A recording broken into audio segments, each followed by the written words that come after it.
أنا بس أحب أذكر المشاركين اللي يطلعون على المؤتمر بإرسال أسئلتهم. بيكون عندنا إن شاء الله 25 دقيقة في نهاية العرض لأسئلة المشاهدين. Our next speaker is Dr. Ahmed Al-zahrani. He is the Deputy Minister for Labor Matters at the Ministry of Human Resource and Social Development. Dr. Ahmed has over 20 years of experience in public and private sector, serving various roles in the domain of policy, research, advisory, and administrative position. He joined the Institute of Public Administration as a faculty member in 1996, where he served many roles at IPA, ranging from key administrative roles to academic posts. He has also worked with the several government organizations in key positions such as Economic and Finance Department head, and also served as the Director of Business Center, where he was responsible to innovate, develop, and commercialize IPA intellectual services. More recently, he is the chair of the G20 Employment Group and the Deputy Labor Market Matters. Before that, he was serving as a Senior Advisor for Strategy and Research in the Capital Market Authority, CMA. Dr. Ahmed holds a PhD in Finance from Brunel University in the UK. Dr. Ahmed will talk about labor market reforms, skill pillars in the labor market strategy. We invite Dr. Ahmed to introduce his presentation. So let's just start with just a light start. We know it's the talk of, let's say, everybody interested in education and labor market and skills that robots are taking over. But the reality is we still not that far, not that level. We still have many manual jobs. We still have many chores and many responsibilities that we need to take care of. So the idea is that this is, yes, something coming in the future, but we need to anticipate it. We need to embrace it and understand it and see how that might impact either the supply side, the education and trading, or also the demand side or the labor market. In general, my presentation today will be tackling many issues. We'll focus more on the skill issues. I have been honored this year to chair the employment working group in the G20, where we work closely with the G20 members and guest countries, and also with international organizations like ILO, OECD, the World Bank. So in my presentation, you will see some analysis from those international organizations and also some update on what we've been doing in the employment working group for the Saudi presidency 2020, where we concluded our ministerial meeting last month and announced our employment ministerial declaration. Let me start also with the main messages and, let's say, the takeaway of this presentation. I prefer to start with it, not to leave it toward the end. So just to make sure that the messages go through. We all know that labor market is more dynamic. We know labor market is has a lot of interaction with the education and with the industry, with the revolutions. So that poses also challenge and opportunities for all of us. Many countries also around the world are looking to implement strategies that improve both employment prospect, especially with the focus of the young women and men, and also the productivity of the enterprise, because this is a key issue. Central to both these outcomes is a solid foundation of the core skill as a key factor for employability. Along with these policies, of course, there are many supporting and programs related to education, availability of training opportunities, the motivational and the behavioral aspect, and also the ability to support and take advantage of opportunities for continuous learning. This is also in line with the social protection coverage policies. This policy should be empowering people to look for opportunities and to move between jobs and to move, as His Excellency Dr. Ahmed mentioned, that maybe self-employment. This is very key issue in the policy. Also in the G20 Employment Working Group, I will give you an update on the social protection and the youth roadmap. In general, as we know, globally, if you see the chart on the left side, the bottom left side, unemployment for youth usually is 3 to 4 times unemployment of other working age groups. So this is very alarming. Also, as Dr. Ahmed also mentioned, that need is still a problem, especially when we go to female. So 30% of young women globally are not in education, employment, nor training, and 12% for young men. Also, 77% of young workers are in informal employment. And with this comes a lot of issues like the social protection, the rights, and the empowerment for those people in the informal sector. Yes, some job we could say might disappear. And if you can see on the screen in front of you, that this is the share of the job by risk of automation from different countries around the world. And the blue color is the high risk of automation.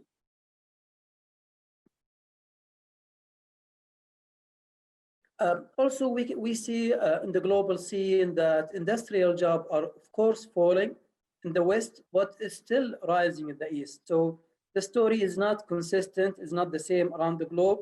Each country has its own locality and labor market issues. So this is something that we need to be aware of.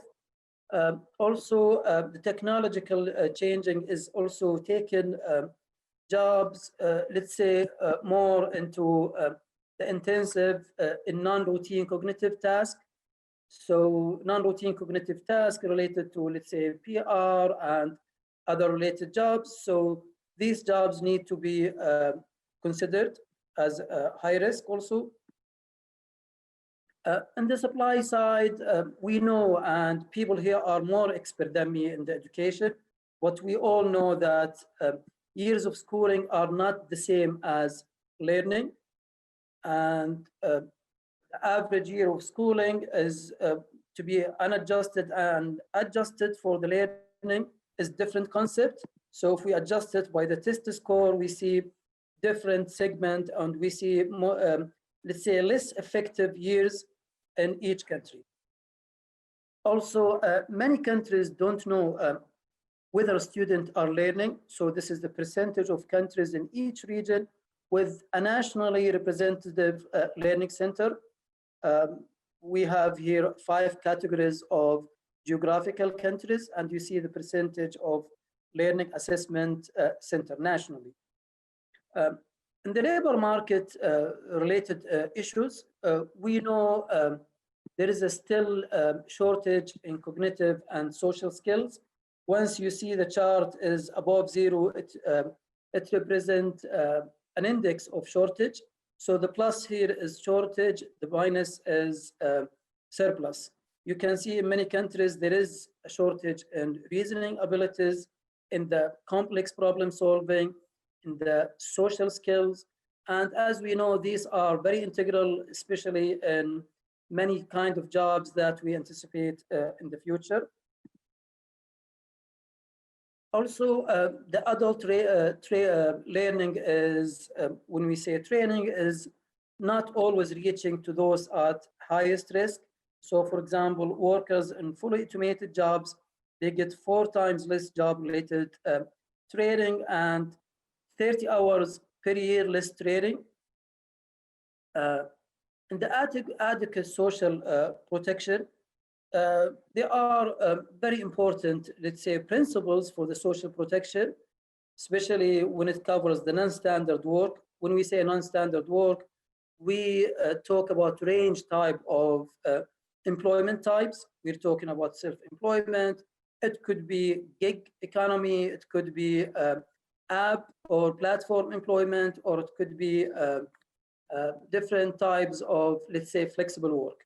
These kind of non-standard work usually they are not very well covered in terms of policy and outreach, in terms of social protection.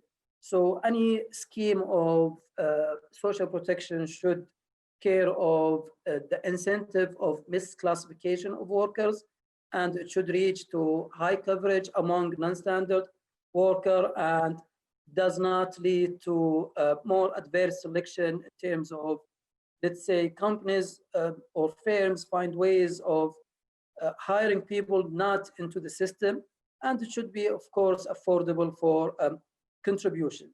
There are many countries around the world, they are experimenting with, let's say, universal basic income. And the idea here is that you need to give people, let's say, the minimum coverage so they could reduce the risk of being out of the market, or reduce the risk or incentivize them to look for more opportunities. Let's say some of the key policies that we've been discussing over the years in the employment working group, and this is basically the best practices around the countries. One is improving core skill. We think this is very important to the labor market. Comes with that also the better skill anticipation. Without anticipation, we cannot really know how the market will change and how that could feed into the education and also the training curriculum. Also strengthening adult learning, where we provide lifelong learning. So it's an opportunity for current worker or out of the job to readjust to the market and take the learning that is relevant to their skills. Adequate social protection is also very important to cover, and I already covered that in the previous slide.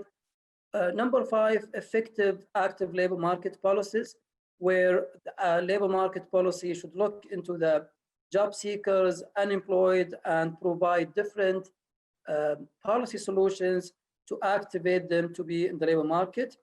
Comes with that also supporting policies when we talk about, let's say, regional and sectorial policies. In the G20 Employment Working Group, we had 3 interesting priorities this year. The first one was a focus on youth and their transition to work. The second one is the social protection, and the third one, exploring behavioral insight application for labor market policies. Briefly, I will give you just a brief of what's our outcome this year. In the youth, as we know, we do have leaders' commitment to reduce youth at risk by 15% by 2025. It happens in Saudi presidency, we are midterm. So we agreed with the countries to come up with youth roadmap. We call it G20 Youth Roadmap until 2025. Comes with that a lot of many policy options and agreement on the definition of youth at risk. I'm talking about unified definition among G20s, and also how we are monitoring our progress toward those commitments. In the second priority, there is a commitment to correct classification of worker to support access to adequate social protection, and also establish data collection to reflect changing pattern of work, or what they call new form of work, and also on the reporting format in our plan of self-report that each country has to make it every year. And also we agreed on many policy options for better social protection. Regarding the third priority, we agreed with the countries to establish the G20 Behavioral Insight Knowledge Exchange Network, and this will be operated by the Riyadh Behavioral Insight Center. Basically, we're saying there is another layer of policy making where we look into the behavioral, the biases, the barrier in front of whether job seekers or employees or employer, of how to absorb information, how to make decision, and how to be relevant and close to the labor market. Here we agreed that we will start exchanging knowledge and experience and build to improve our policies. In the Saudi context, finally, this is the last part of my presentation. This is the Human Capital Index by the World Bank Group, and we can say Saudi in the high income countries category, but we have opportunity to increase our productivity and our human capital index. Also, this is the effective years of schooling. Saudi comes in around 8.4 years out of the 12 years. So there is a room of improvement there. Of course, this is adjusted by the test scores. And finally, we conducted what we call a massive survey, 3LMS, 3 labor market survey, where we conducted a massive survey on employers, employees, and HR experts. These are some of the type of difficulty of hiring either Saudi men and women. Attitude toward work is still an issue, and we think there is an opportunity to improve over there, among other issues, of course. Finally, I would like just to remind everyone that Saudi is going through a massive change. We do have Vision 2030. Out of the vision, there is National Transformation Program. We do have maybe 3 or 4 relevant objectives, female participation, and we already, in the last quarter, we achieved a jump to more than 30% participation. And I think this is something very worth mentioning. A few years ago, we used to be 17, so we think we are on the right track in there. We do have global talent as an objective to recruit global talent, to increase the know-how in the market, and also to improve the working condition. Recently, another program has been also approved, the Human Capability Program, where it aimed to develop citizens that are able to compete globally and build basic skills for the future. Lastly, recently also we, at the ministry, we were leading labor market strategy where it was approved. In that strategy, we have a whole pillar on skills and values and mindset. And there are many initiatives that will be co-owned by the ministry and other ministries like Ministry of Education and other ministries. One of them is aligning labor market education and training, and also occupational and skill planning through, of course, sectorial board and through participation of the private sector as well. I reached to the conclusion of my presentation, and I'd like to thank you for giving me the opportunity. Thank you. Thank you, Dr. Ahmed, for this informative presentation, and you finished on time. I have just one follow-up question.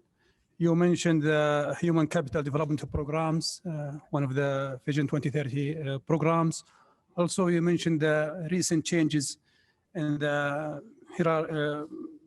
structure of the labor market.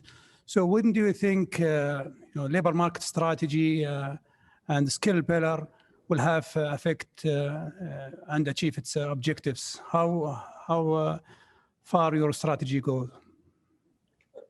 Thank you, Your Excellency. Well, regarding the strategy, it has been approved recently, and now we are working in detailing out the initiatives themselves and starting initiating those projects. We anticipate for the labor market strategy, mainly it aims until 2025. So you could say is a midterm national strategy. But we anticipate also during the 2021, we see the inauguration or the establishment of some of the sectorial board. We already also launched what we call a workforce development plan. We conducted a workshop recently with many organizations. ETech was there, TVTC, and Ministry of Education, Ministry of Economy. So we think the work has already started. Of course, these kind of domain, usually it takes time until you see the impact. That's why we divide it into different time zones. So some of them we need to realize recent and quick. Some of them might take until 2025 and beyond. Thank you. Have received some of the viewers' questions that we will read at the end of the discussion. I encourage other viewers to send their questions.